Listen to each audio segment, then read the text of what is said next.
ഒന്ന് തലവേദന വരാത്തവരായിട്ട് ആരും തന്നെ ഉണ്ടാവില്ല. ചിലപ്പോൾ അത് രാവിലെ ആവാം, അല്ലെങ്കിൽ വൈകിട്ടാവാം, അങ്ങനെ പല ടൈമിങ്ങിലായിട്ടൊക്കെ തലവേദന വരാറുണ്ടാവും. നമ്മൾ അതങ്ങനെ വേദന വന്നു കഴിഞ്ഞാൽ ഒരു പെയിൻ ബാം അല്ലെങ്കിൽ വിക്സോ അല്ലെങ്കിൽ അമൃതാഞ്ജൻ പോലത്തെ എന്തെങ്കിലും ഒരു പെയിൻ ബാം വെച്ചിട്ട് നമ്മൾ അത് ജസ്റ്റ് ഒന്ന് അപ്ലൈ ചെയ്ത് കഴിഞ്ഞാൽ പിന്നെ അത് താൽക്കാലികമായിട്ട് ശമിക്കുന്നു. ഇതാണ് എല്ലാവരും ചെയ്യാറ്. ഇതിനെ കുറിച്ചിട്ട് കൂടുതലായിട്ട് എന്താണ് കാരണം?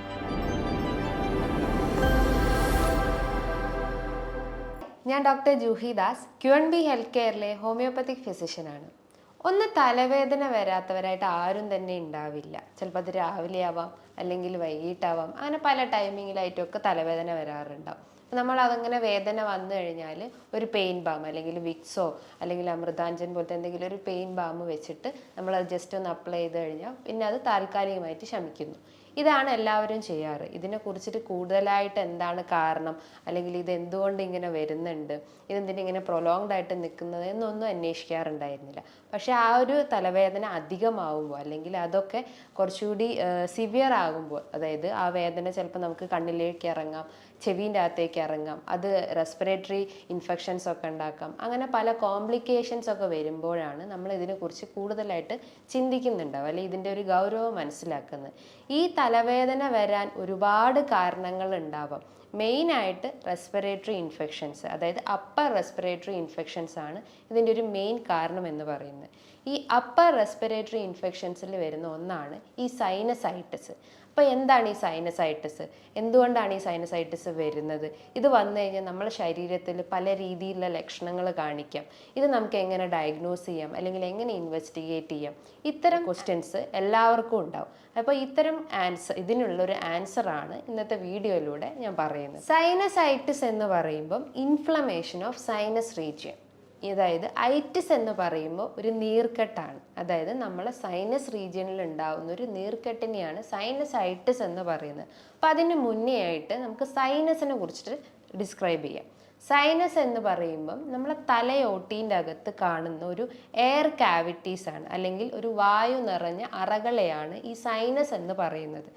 ഈ സൈനസ് തന്നെ 4 രീതിയിലായിട്ടാണ് നമ്മളെ തലയോട്ടീൻ്റെ അകത്തുള്ളത്. ഫ്രണ്ടൽ സൈനസ് ഉണ്ട്, മാക്സിലറി സൈനസ് ഉണ്ട്, എത്തിമോയിഡൽ സൈനസ് ഉണ്ട്, സ്ഫിനോയിഡൽ സൈനസ് ഉണ്ട്. അങ്ങനെ 4 രീതിയിലായിട്ടാണ് ഈ സൈനസ് നമ്മളെ തലയോട്ടീൻ്റെ അകത്തുള്ളത്. അപ്പോൾ ഇതിൻ്റെ അകത്ത് എന്തെങ്കിലും ഒരു ഇൻഫ്ലമേഷൻ അല്ലെങ്കിൽ ഒരു നീർക്കെട്ട് വരുമ്പോഴാണ് നമുക്ക് തലവേദനയായിട്ട് രൂപപ്പെടുന്നത്. ഈ ഒരു സൈനസിന് ഒരുപാട് ഫങ്ഷൻസ് ചെയ്യുന്നുണ്ട്. അതായത് മെയിനായിട്ട് അത് ചെയ്യുന്നത് നമ്മൾ എയർ സർക്കുലേഷൻ, നമ്മൾ ബ്രീത്ത് ചെയ്യുന്ന ഈ ഒരു ഓക്സിജൻ, കാർബൺ ഡയോക്സൈഡ്, ആ ഒരു സർക്കുലേഷൻ, എയർ സർക്കുലേഷൻ മെയിൻറ്റെയിൻ ചെയ്യുന്നത് ഈ ഒരു സൈനസ് ഏരിയാസ് ആണ്. അതോടൊപ്പം തന്നെ നമ്മളെ വോയിസ് മോഡുലേഷൻ, നമ്മളെ സൗണ്ടിനെയൊക്കെ ഒന്ന് കൺട്രോൾ ചെയ്യുന്നത് ഈ സൈനസ് ആണ്. അതോടൊപ്പം തന്നെ നമ്മളെ ഒരു വെയിറ്റ്, അതായത് ഹെഡിൻ്റെ അല്ലെങ്കിൽ ബ്രെയിനിൻ്റെ വെയിറ്റ് കൺട്രോൾ ചെയ്യുന്നത്, അല്ലെങ്കിൽ ആ ഒരു പ്രഷർ കൺട്രോൾ ചെയ്യുന്നതും ഈ ഒരു സൈനസ് ഏരിയാസ് ആണ്. അപ്പം ഇതിലൊക്കെ അല്ലെങ്കിൽ ഈ ഒരു ഫങ്ഷൻസ് ഒക്കെ ഇംപ്രോപ്പർ ആവുമ്പോഴാണ് നമുക്ക് ഈ ഒരു സൈനസൈറ്റിസിലേക്ക് അത് ലീഡ് ചെയ്യുന്നത്. അപ്പോൾ ഈ ഒരു സൈനസൈറ്റിസ് വരാൻ ഒരുപാട് കാരണങ്ങളുണ്ടെന്ന് ഞാൻ പറഞ്ഞു. അപ്പോൾ ആ ഒരു കാരണങ്ങൾ എന്തൊക്കെയാണെന്ന് നമുക്കിവിടെ ഡിസ്ക്രൈബ് ചെയ്യാം.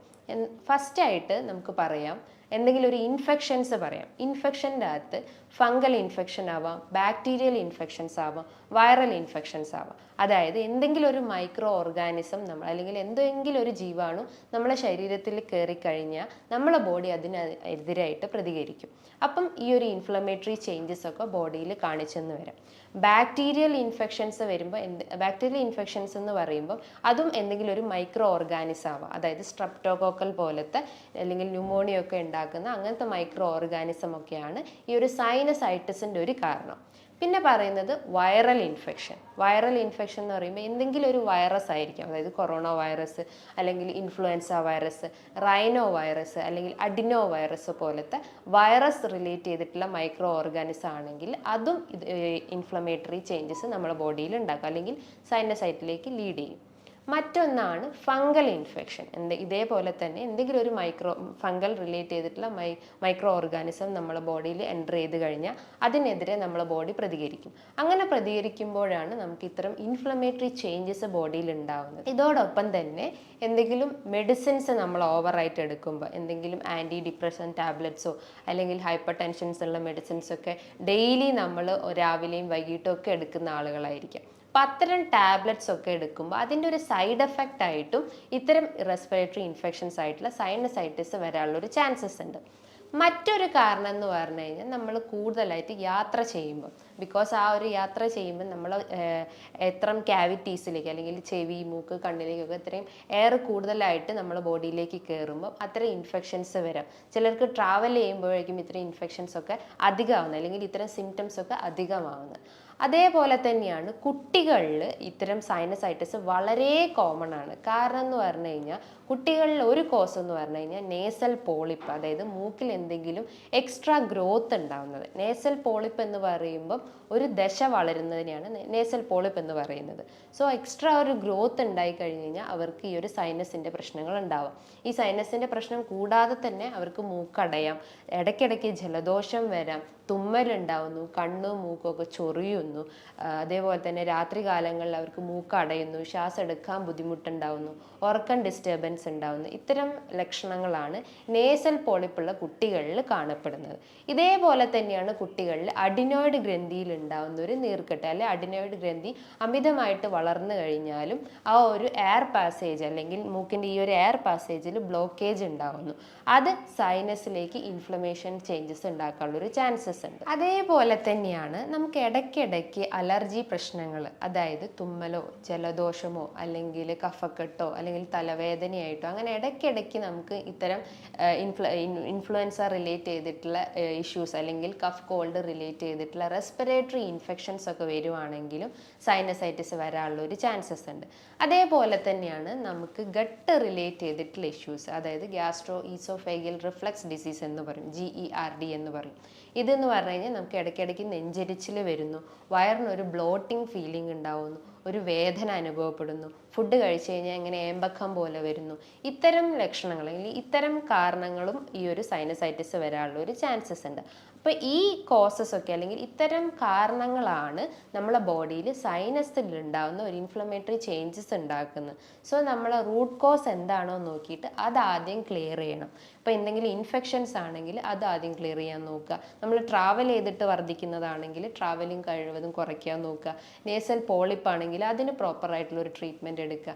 ഗട്ട് റിലേറ്റ് ചെയ്തിട്ടുള്ള ഇഷ്യൂസ് ഉണ്ടെങ്കിൽ അപ്പോൾ നമ്മളെ ദഹന വ്യവസ്ഥയൊക്കെ ഒന്ന് ഇമ്പ്രൂവ് ചെയ്യുന്ന രീതിയിലുള്ള ഭക്ഷണ രീതികൾ ഫോളോ ചെയ്യുക. സോ നമ്മൾ റൂട്ട് കോസ് ആദ്യം ക്ലിയർ ചെയ്താലുള്ളൂ ഇത്തരം ഇൻഫെക്ഷൻസ് ഒക്കെ നമുക്ക് കൺട്രോൾ ചെയ്യാൻ പറ്റുള്ളൂ.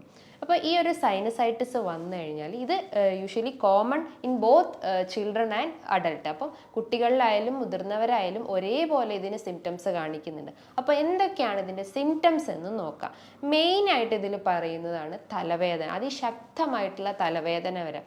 ചിലർക്ക് രാവിലെ എഴുന്നേറ്റാൽ ഉടനെ തന്നെ തല പൊക്കാനാവുന്നില്ല, ഒരു ഭാരം അനുഭവപ്പെടുന്നു, അല്ലെങ്കിൽ ഇങ്ങനെ അമർത്തുമ്പോൾ അല്ലെങ്കിൽ ജസ്റ്റ് ഒന്ന് പ്രസ് ചെയ്യുമ്പോൾ തന്നെ അവർക്ക് വേദന അനുഭവപ്പെടുന്നു. ചിലർക്ക് ഒരു ഫ്രണ്ടൽ റീജിയണിലായിരിക്കും വേദന ഉണ്ടാവുക, ചിലർക്ക് ഈ ഒരു റീജിയണിൽ വേദന ഉണ്ടാവുക. അപ്പോൾ ഓരോ സൈനസിൻ്റെ അകത്തും ഈ ഒരു ഇൻഫ്ലമേഷൻ അല്ലെങ്കിൽ മ്യൂക്കസ് നിറയുമ്പോഴാണ് നമുക്ക് ഇത്തരം വേദനകൾ അനുഭവപ്പെടുന്നത്. ഈ സൈനസിൻ്റെ അകത്ത് ചെറിയ മ്യൂക്കസ് മെംബ്രെയിൻ ഉണ്ട്. അപ്പോൾ ആ ഒരു മ്യൂക്കസ് മെംബ്രെയിൻ്റെ അകത്ത് മ്യൂക്കസ് സെക്രീഷൻ അധികമാവുമ്പോൾ അല്ലെങ്കിൽ ആ ഒരു സെക്രീറ്റ് ചെയ്തിട്ടുള്ള മ്യൂക്കസ് പുറന്തള്ളാതെ അവിടെ കെട്ടിക്കിടക്കുമ്പോഴാണ് നമുക്ക് വേദന അനുഭവപ്പെടുന്നത്. അങ്ങനെയാണ് നമുക്ക് ഈ ഒരു ഫ്രണ്ടൽ റീജിയണിൽ വേദന ഉണ്ടാവുക. അതായത് ഫ്രണ്ടൽ സൈനസിൽ ഈ ഒരു മ്യൂക്കസ് അടിഞ്ഞു കൂടുമ്പോൾ അത് ഫ്രണ്ടൽ ഹെഡേക്ക് ആയിട്ട് പോകുന്നു. അതേപോലെ ഈ ഒരു മാക്സിലറി റീജിയണിൽ മ്യൂക്കസ് അടിഞ്ഞു കൂടുമ്പോൾ അത് മാക്സിലറി പെയിൻ ആയിട്ടോ അല്ലെങ്കിൽ ഈ ഒരു ഏരിയയിൽ വേദന അനുഭവപ്പെടുന്നു. അപ്പോൾ തലവേദനയാണ് ഇതിൻ്റെ ഒരു പ്രധാന ലക്ഷണം നമുക്ക് പറയാം. അതോടൊപ്പം തന്നെ അവർക്ക് റെസ്പിറേറ്ററി ഇഷ്യൂസ് ഉണ്ടാവും, അതായത് അപ്പർ റെസ്പിറേറ്ററി ഇഷ്യൂസ് ഉണ്ടാവുന്നു.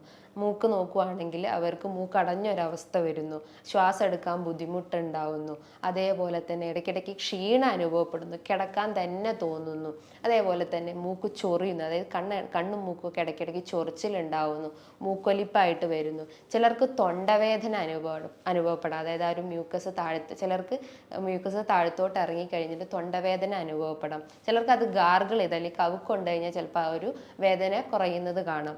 അതേപോലെ തന്നെ ചിലർക്ക് ഈ ഈ ഒരു തലവേദന റേഡിയേറ്റ് ചെയ്തിട്ട് ചെവിയുടെ അകത്തേക്ക് വരാം, അതായത് ചെവിയിൽ ഇൻഫെക്ഷൻസ് വരാം. ഇത്തരം ലക്ഷണങ്ങളൊക്കെയാണ് കുട്ടികളിലായാലും മുതിർന്നവരിലും കാണപ്പെടുന്നത്. ഇതോടൊപ്പം തന്നെ അവർക്ക് വോയിസിൽ ചേഞ്ചസ് ഉണ്ടാവുന്നു, ഒരു അടർച്ച വരുന്നു, അല്ലെങ്കിൽ ഡ്രൈ വോയിസ് ഉണ്ടാവുന്നു. അത് സംസാരിക്കുമ്പോൾ കറക്റ്റായിട്ട് നമുക്ക് വോയിസ് കിട്ടാത്തൊരവസ്ഥ വരുന്നു. ഇടയ്ക്കിടയ്ക്ക് ത്രോട്ട് ക്ലിയർ ചെയ്യുന്നു, അതായത് നമ്മൾ കഫമൊക്കെ നിറഞ്ഞ് ഇടയ്ക്കിടയ്ക്ക് ത്രോട്ട് ക്ലിയർ ചെയ്യുന്ന ഒരു ചാൻസസ് ഉണ്ട്. സോ അതും ഇതിൻ്റെ ഒരു സിംറ്റമായിട്ട് നമുക്ക് പറയാം. ഇതോടൊപ്പം തന്നെ ഉറക്കം ഡിസ്റ്റർബ് ആവുന്നു, കാരണം ശ്വാസം എടുക്കാനുള്ള ബുദ്ധിമുട്ടുണ്ടാവുന്നു. അപ്പം നമുക്ക് എന്താ പ്രോപ്പറായിട്ട് ഉറക്കം കിട്ടില്ല. ഒരു 6 to 7 മണിക്കൂർ ഉറങ്ങുന്ന ആളുകളാണെങ്കിൽ ഇത്തരം ഇൻഫെക്ഷൻസ് വന്നു കഴിഞ്ഞാൽ അതൊരു 2 to 3 മണിക്കൂർ മാത്രമേ അവർക്ക് ഉറങ്ങാൻ പറ്റുള്ളൂ. അതിപ്പോൾ കുട്ടികളിലായാലും മുതിർന്നവരിലായാലും ഓൾമോസ്റ്റ് എല്ലാം കോമൺ ആയിട്ടുള്ളത് തന്നെയാണ് ഇത്തരം സിംറ്റംസ്. ഇതോടൊപ്പം തന്നെ അവർക്ക് ഇടയ്ക്കിടയ്ക്ക് ഇൻഫെക്ഷൻസ് വരുന്നു, റെസ്പിറേറ്ററി ഇൻഫെക്ഷൻസ് ഇങ്ങനെ റെക്കറൻ്റ് ആയിട്ട് വന്നുകൊണ്ടേ നിൽക്കുന്നു. അതായത് മൂക്കൊലിപ്പാവാം, ജലദോഷമായിട്ടും പനിയായിട്ടും കഫക്കെട്ടായിട്ടും അങ്ങനെ പല രീതിയിലുള്ള റെസ്പിറേറ്ററി ഇൻഫെക്ഷൻസ് ഇങ്ങനെ റെക്കറൻ്റ് ആയിട്ട് വന്നുകൊണ്ടേ നിൽക്കുന്നു.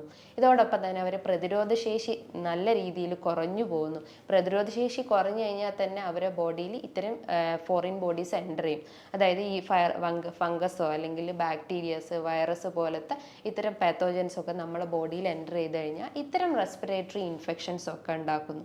അതേപോലെ തന്നെയാണ് ചിലർ പറയാറുണ്ട് അവർക്ക് ടേസ്റ്റിൽ ഉണ്ടാകുന്ന വേരിയേഷൻസ്, അതായത് ചിലർക്ക് സ്മെല്ല് ഇല്ലാത്തൊരവസ്ഥ വരുന്നു. എന്തെങ്കിലും ഒരു ഫുഡ് എടുക്കുകയാണെങ്കിൽ അവർക്ക് പ്രോപ്പറായിട്ട് അതിൻ്റെ ടേസ്റ്റ് മനസ്സിലാവാത്ത ഒരവസ്ഥ വരുന്നു.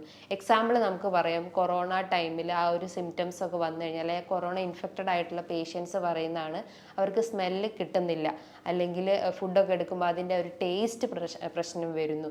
ഇടയ്ക്കിടയ്ക്ക് പനി ഉണ്ടാവുന്നു, തൊണ്ടവേദന അനുഭവപ്പെടുന്നു, തൊണ്ടയിൽ ഒരു ചൊറിച്ചിൽ പോലെ അനുഭവപ്പെടുന്നു, ഒരു ഡ്രൈ കഫ് അല്ലെങ്കിൽ ഒരു വരണ്ട ചുമ അല്ലെങ്കിൽ കുത്തി കുത്തി ചുമയ്ക്കുന്ന ഒരു അവസ്ഥ വരുന്നു.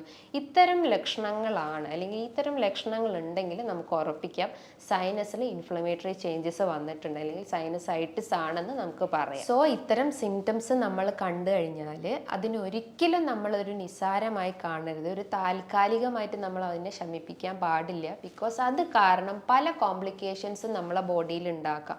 അപ്പർ റെസ്പിറേറ്ററി ഇൻഫെക്ഷൻസ് ആണ് ഇതിൻ്റെ ഒരു റൂട്ട് കോസ് എന്ന് പറഞ്ഞു. അപ്പോൾ അത് നമ്മൾ ക്ലിയർ ആയിട്ടില്ലെങ്കിൽ അത് കോംപ്ലിക്കേറ്റ് ചെയ്തിട്ട് ചിലപ്പോൾ ന്യൂമോണിയ ആവാം, അല്ലെങ്കിൽ അസ്തമ പോലത്തെ പ്രശ്നങ്ങൾ ഉണ്ടാവാം, അല്ലെങ്കിൽ മറ്റ് ബ്രോങ്കിൽ അസ്തമ, അങ്ങനത്തെ പല രീതിയിലുള്ള കോംപ്ലിക്കേഷൻസ് നമ്മളെ ബോഡിയിൽ ഉണ്ടാക്കാം. നമുക്കറിയാം നമ്മളെ റെസ്പിറേറ്ററി പാത്വേ അല്ലെങ്കിൽ ആ ഒരു എയർവേ ക്ലിയർ ആയിട്ടില്ലെങ്കിൽ നമുക്ക് പ്രോപ്പറായിട്ട് ഉറങ്ങാൻ പറ്റില്ല, പ്രോപ്പറായിട്ട് നമുക്ക് ഒരാളോട് സംസാരിക്കാൻ പറ്റില്ല, നമുക്ക് ദഹനത്തിൻ്റെ പ്രശ്നങ്ങൾ വരും, അങ്ങനെ പല രീതിയിലുള്ള ലക്ഷണങ്ങൾ കാണിക്കും. സോ നമ്മൾ റെസ്പിറേറ്ററി പാത്വേ പ്രോപ്പറായിട്ട് ക്ലിയർ ചെയ്യുന്ന രീതിയിലുള്ള മെഡിസിൻസും ഡയറ്റും നമ്മൾ ഫോക്കസ് ചെയ്യണം. ഇത്തരം ലക്ഷണങ്ങൾ കണ്ടു കഴിഞ്ഞാൽ നമ്മളൊരു ഡോക്ടറെ കാണണം. അപ്പോൾ ഡോക്ടർ നിർദ്ദേശിക്കുന്ന ഇൻവെസ്റ്റിഗേഷൻ എന്ന് പറഞ്ഞു കഴിഞ്ഞാൽ അവർക്കൊരു നേസൽ എൻഡോസ്കോപ്പി എടുക്കാം. ഒരു ട്യൂബ് നമ്മളെ ഒരു നേസൽ പാത്വേയിൽ ഇട്ട് കഴിഞ്ഞാൽ അതിലെന്തെങ്കിലും എക്സ്ട്രാ ഗ്രോത്ത് ഉണ്ടോ, അല്ലെങ്കിൽ എന്തെങ്കിലും ഡാമേജ് പറ്റിയിട്ടുണ്ടോ, അല്ലെങ്കിൽ ഈ ഒരു നേസൽ സെപ്റ്റം ഡീവിയേറ്റഡ് ആണോ എന്നൊക്കെ അറിയാൻ സാധിക്കും. ഈ ഒരു നേസൽ സെപ്റ്റത്തിൽ എന്തെങ്കിലും ഒരു വളവ് വന്നു കഴിഞ്ഞാലും നമുക്ക് സൈനസ് ഇൻഫെക്ഷൻസ് വരാം, അലർജി പ്രശ്നങ്ങൾ വരാം, അങ്ങനെ പല കോംപ്ലിക്കേഷൻസും ഉണ്ടാവും. അപ്പോൾ നേസൽ എൻഡോസ്കോപ്പിയാണ് ഇതിൻ്റെ ഒരു ഇൻവെസ്റ്റിഗേറ്ററി മെത്തേഡ്. രണ്ടാമതായിട്ട് നമുക്ക് ഒരു ബ്ലഡ് ടെസ്റ്റ് ചെയ്യാം. ബ്ലഡ് ടെസ്റ്റിൻ്റെ അകത്ത് എസിനോഫിലിൻ്റെ കൗണ്ട് ചെക്ക് ചെയ്ത് കഴിഞ്ഞാൽ നമ്മളെ ബോഡിയിൽ അലർജി ടെൻഡൻസി ഉണ്ടോ എന്ന് അറിയാൻ സഹായിക്കും. സോ എസിനോഫിലിൻ്റെ വാല്യൂസ് നോക്കുക. അതോടൊപ്പം തന്നെ നമുക്ക് ആൻറ്റിബോഡി ടെസ്റ്റുകൾ ചെയ്യും. IgE എന്ന് പറഞ്ഞിട്ടുള്ള ഒരു ആൻറ്റിബോഡി ടെസ്റ്റ് ചെയ്ത് കഴിഞ്ഞാലും നമ്മളെ ബോഡിയിൽ എന്തെങ്കിലും ഒരു ഇൻഫ്ലമേഷൻ വന്നിട്ടുണ്ടോ, അല്ലെങ്കിൽ അലർജിക്ക് ആവാനുള്ള ടെൻഡൻസി ഉണ്ടോ എന്നൊക്കെ അറിയാൻ പറ്റുന്നതാണ്. സോ ഇത്തരം ഇൻവെസ്റ്റിഗേഷൻ ചെയ്ത് കഴിഞ്ഞാൽ നമുക്ക് എന്തൊക്കെ നമുക്ക് കൺട്രോൾ ചെയ്യാം, എന്തൊക്കെ നമുക്ക് പ്രിവെൻറ്റ് ചെയ്യാം എന്നൊക്കെ അറിയാൻ പറ്റുന്നതാണ്. ഇനി നമുക്ക് മാനേജ്മെൻറ്റ് അല്ലെങ്കിൽ നമ്മളെ ഡയറ്റിലൊക്കെ ചെറിയൊരു വ്യതിയാനങ്ങൾ വരുത്തി കഴിഞ്ഞാൽ ഇത്തരം സിംറ്റംസ് ഒക്കെ നമുക്കൊന്ന് ശമിപ്പിക്കാൻ പറ്റും. അപ്പം കൺട്രോൾ ചെയ്യാന്ന് പറഞ്ഞാൽ, അല്ലെങ്കിൽ നമ്മൾ ശ്രദ്ധിക്കേണ്ട കാര്യങ്ങൾ എന്ന് പറഞ്ഞു കഴിഞ്ഞാൽ, ചിലരുണ്ടാവും കുളിച്ച് കഴിഞ്ഞാൽ അല്ലെങ്കിൽ തലയിൽ നന്നായിട്ട് ഓയിലിട്ടിട്ട് വെയിലത്തോട്ട് ഇറങ്ങിയിട്ടൊക്കെ പിന്നീടായിരിക്കും അവർ കുളിക്കാൻ പോവുക. അപ്പം അങ്ങനത്തെ സിസ്റ്റംസ് ഒക്കെ ഉണ്ടെങ്കിൽ അതൊക്കെ ഒന്ന് ഒഴിവാക്കുക. അതേപോലെ നമ്മൾ കുളിക്കുകയാണെങ്കിൽ തന്നെ കഴിവതും മോർണിംഗിൽ കുളിക്കാൻ ശ്രമിക്കുക. ഒരു ലേറ്റ് നൈറ്റ് അല്ലെങ്കിൽ ഈവനിങ് ഒക്കെ ഉണ്ടെങ്കിൽ അത് കഴിവതും ഒഴിവാക്കാൻ ശ്രമിക്കുക.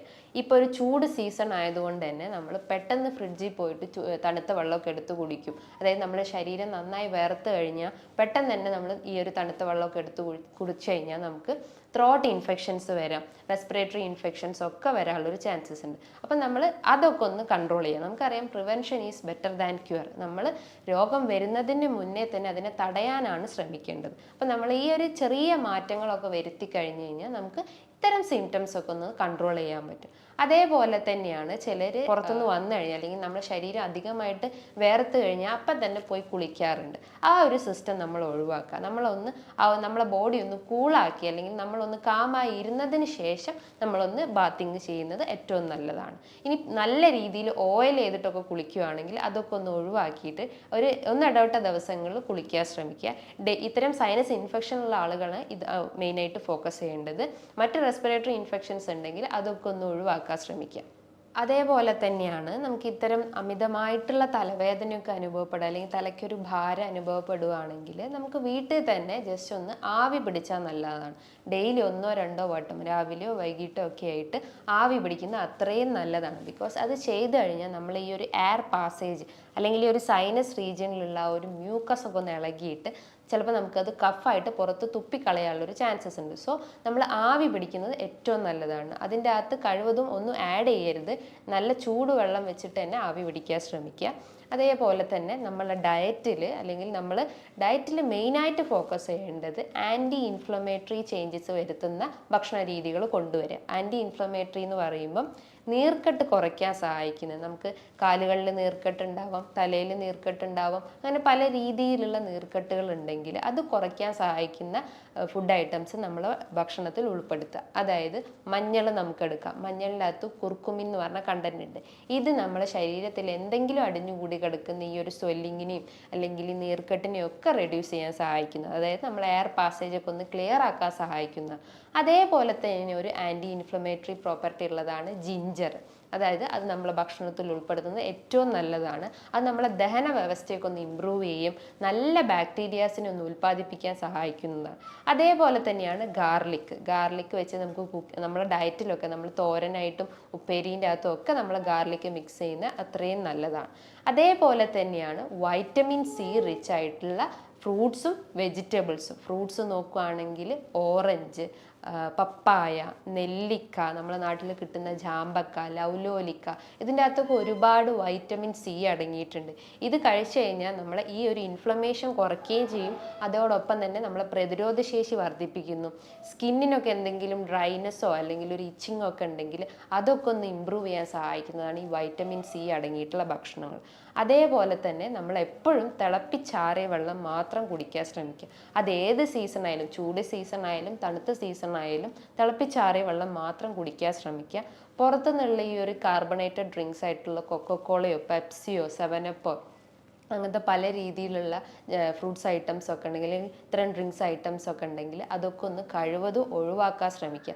നമുക്കറിയാം കഴിഞ്ഞ ദിവസം നമ്മൾ ന്യൂസുകളിലൊക്കെ കണ്ടിട്ടുണ്ട്, ഒരു 14 വയസ്സായിട്ടുള്ളൊരു കുട്ടി ഈ ഒരു സോഫ്റ്റ് ഡ്രിങ്ക്സ് ഐറ്റംസ് ഡെയിലി കുടിച്ചിട്ട് അവരെ മരണപ്പെട്ടു എന്ന്. അതായത് ഒരു പോസ്റ്റ്മോർട്ടം റിപ്പോർട്ട് നോക്കിയപ്പോൾ അവരെ കിഡ്നി വളരെ വീക്കായിട്ടുണ്ട്, കിഡ്നിയിൽ ശ്രിങ്കേജ് വന്നു, അതായത് ചുരുങ്ങിപ്പോയൊരവസ്ഥ ഉണ്ട്. അതിൻ്റെയൊക്കെ ഒരു കാരണം എന്ന് പറഞ്ഞു കഴിഞ്ഞാൽ നമ്മൾ പ്രൊലോങ്ഡ് ആയിട്ട് ഇത്തരം കാർബണേറ്റഡ് ഡ്രിങ്ക്സ് ഒക്കെ അഡിക്റ്റ് ആയതുകൊണ്ടാണ്. സോ അത്തരം ഡ്രിങ്ക്സ് ഒക്കെ കഴിവതും ഒഴിവാക്കാൻ ശ്രമിക്കുക. ഇനിയിപ്പോൾ ആൽക്കഹോളും സ്മോക്കിങ്ങും ഒക്കെ ഉള്ള അത്തരം അഡിക്ഷൻസ് ഉള്ള ആളുകളാണെങ്കിൽ അത് പൂർണ്ണമായിട്ട് ഒഴിവാക്കണം എന്നാണ് ഞാൻ പറയുന്നത്. അതുമൂലം നമ്മളെ ബോഡിയിൽ പല കോംപ്ലിക്കേഷൻസും ഉണ്ടാക്കും. ഫാറ്റി ലിവർ ആണ് മെയിൻ ആയിട്ടുള്ള ഒരു കാരണം. അതേപോലെ തന്നെ നമുക്ക് റെസ്പിറേറ്ററി ഇൻഫെക്ഷൻസ്, ന്യൂമോണിയ, അസ്തമ, ബ്രോങ്കിയൽ അസ്തമ പോലത്തെ COPD റിലേറ്റ് ചെയ്തിട്ടുള്ള ഇഷ്യൂസ് ഒക്കെ നമ്മളെ ബോഡിയിൽ ഉണ്ടാക്കും. സോ അത്തരം അഡിക്ഷൻസ് ഉണ്ടെങ്കിൽ അതൊന്ന് പൂർണ്ണമായിട്ട് ഒഴിവാക്കാൻ ശ്രമിക്കുക. നല്ല രീതിയിൽ എക്സസൈസ് ചെയ്യുക, ബ്രീത്തിങ് എക്സസൈസ് ചെയ്യുക, പ്രാണായാമാസ് ചെയ്യുക. അതായത് നമ്മൾ ഒരു നോസ്ട്രിൽ അടച്ചിട്ട് മറ്റേ നോസ്ട്രിൽ ഓപ്പൺ ചെയ്തിട്ട് അങ്ങനെ രീതിയിലുള്ള എക്സസൈസ് നമുക്ക് ചെയ്യാം. മെഡിറ്റേഷൻസ് ചെയ്യാം. അങ്ങനെ പല രീതിയിലുള്ള വർക്കൗട്ട് നമ്മളെ ബോഡിക്ക് കൊടുക്കാൻ ശ്രമിക്കുക. ഇനിയിപ്പോൾ തൊണ്ടവേദന ബുദ്ധിമുട്ടുകളൊക്കെ ഉള്ള ആളുകളാണെങ്കിൽ അവർക്ക് ഗാർഗിൾ ചെയ്യാം. അതായത് കവുക്കൊള്ളാം, ഉപ്പിട്ട് വെച്ചിട്ട് ചൂടുവെള്ളത്തിൽ കവുക്കൊള്ളുന്നത് ഏറ്റവും നല്ലതാണ്. ആ ഒരു ത്രോട്ട് ഇൻഫെക്ഷൻസ് ഒക്കെ ഒന്ന് റെഡ്യൂസ് ചെയ്യാൻ സഹായിക്കും. ഇതേപോലെ തന്നെയാണ് നമുക്ക് ഇൻഫ്ലമേറ്ററി ചേഞ്ചസ് വരുത്തുന്നതാണ് ഞാൻ നേരത്തെ പറഞ്ഞിട്ടുള്ള ജിഞ്ചർ, ഗാർലിക്, ഹണി, കുരുമുളക്, മഞ്ഞൾ, ഇതൊക്കെ, അല്ലെങ്കിൽ പനിക്കൂർക്ക, നമ്മളെ തൊടിയിലൊക്കെ ഉണ്ടാകുന്ന പനിക്കൂർക്ക, ഇതൊക്കെ നമ്മളെ ഡയറ്റിൽ ഉൾപ്പെടുത്തുന്നത് ഏറ്റവും നല്ലതാണ്. അതായത് നമുക്ക് എന്തെങ്കിലും പെട്ടെന്നൊരു ഇൻഫെക്ഷൻസ് ഒക്കെ വന്നാൽ ടെമ്പററി ആയിട്ട് അതിനൊന്ന് മാറ്റിയെടുക്കണമെങ്കിൽ നമുക്ക് തേനും അല്ലെങ്കിൽ ജിഞ്ചറിൻ്റെ ഒരു നീരെടുക്കുക, അതിനകത്തേക്ക് കുറച്ച് കുരുമുളകൊക്കെ ഒന്ന് ആഡ് ചെയ്തിട്ട് അതിൻ്റെ ഒരു പേസ്റ്റ് നമുക്ക്, അല്ലെങ്കിൽ ആ ഒരു സിറപ്പ്, അല്ലെങ്കിൽ ആ ഒരു സ്പൂണ് നമ്മൾ കഴിക്കുന്നത് ഏറ്റവും നല്ലതാണ്. അത് നമ്മൾ ആ ഒരു ദഹന വ്യവസ്ഥ ഇമ്പ്രൂവ് ചെയ്യും, റെസ്പിറേറ്ററി പാത്വേസ് ഒക്കെ ഒന്ന് ക്ലിയർ ചെയ്യാൻ സഹായിക്കുന്നതാണ്. ഇനിയിപ്പോൾ ശക്തമായിട്ടുള്ള വേദനയൊക്കെ ഉണ്ടെങ്കിൽ, അല്ലെങ്കിൽ ഈ പറഞ്ഞിട്ടുള്ള ഏരിയാസിലൊക്കെ ഭയങ്കരമായിട്ട് വേദന അനുഭവപ്പെടുകയാണെങ്കിൽ നമ്മളൊരു ഇത് വെച്ചിട്ട്, അല്ലെങ്കിൽ ഒരു ഫിംഗർ വെച്ചിട്ട് ജസ്റ്റ് ഒന്ന് മസാജ് ചെയ്യുക. ഓവർ പ്രഷർ കൊടുക്കരുത്, നല്ല രീതിയിലൊന്ന് മസാജ് ചെയ്ത് കൊടുക്കുക. ഈ ഒരു റീജിയനിലാണെങ്കിൽ ജസ്റ്റ് ഈ ഒരു റീജിയനിൽ മസാജ് ചെയ്യുക. അതേപോലെ തന്നെ നമ്മൾ ഈ ഒരു വെർട്ടെക്സ് റീജിയനിൽ, അതായത് മൂർധാവിലൊക്കെ ജസ്റ്റ് ഒന്ന് മസാജ് ചെയ്യുന്നത് ഒരു ടെമ്പററി റിലീഫിന് മാത്രമാണ്. അപ്പം നമുക്ക് ഈ ഒരു ട്രീറ്റ്മെൻറ്റിന് ഇത്തരം രീതിയിലുള്ള ഒരു ഭക്ഷണ രീതികളും ഡയറ്റും അല്ലെങ്കിൽ എക്സസൈസൊക്കെ ഫോക്കസ് ചെയ്ത് കഴിഞ്ഞാൽ സിംറ്റംസ് ഒക്കെ ഒന്ന് റെഡ്യൂസ് ചെയ്യാൻ പറ്റും. കുട്ടികളിൽ ഇത്തരം സിംറ്റംസ് കാണുകയാണെങ്കിൽ നമ്മൾ എത്രയും പെട്ടെന്ന് തന്നെ ഒരു ഡോക്ടറെ നിർദ്ദേശപ്രകാരം ട്രീറ്റ്മെൻറ്റ് സ്റ്റാർട്ട് ചെയ്യേണ്ടതാണ്. സോ ഇതുമായി ബന്ധപ്പെട്ട് നിങ്ങൾക്ക് എന്തെങ്കിലും സംശയങ്ങളുണ്ടെങ്കിൽ താഴെ കാണുന്ന നമ്പറിൽ കോൺടാക്റ്റ് ചെയ്യാവുന്നതാണ്. നല്ലൊരു ഹെൽത്ത് ടോപ്പിക്കുമായി വീണ്ടും കാണാം. നന്ദി.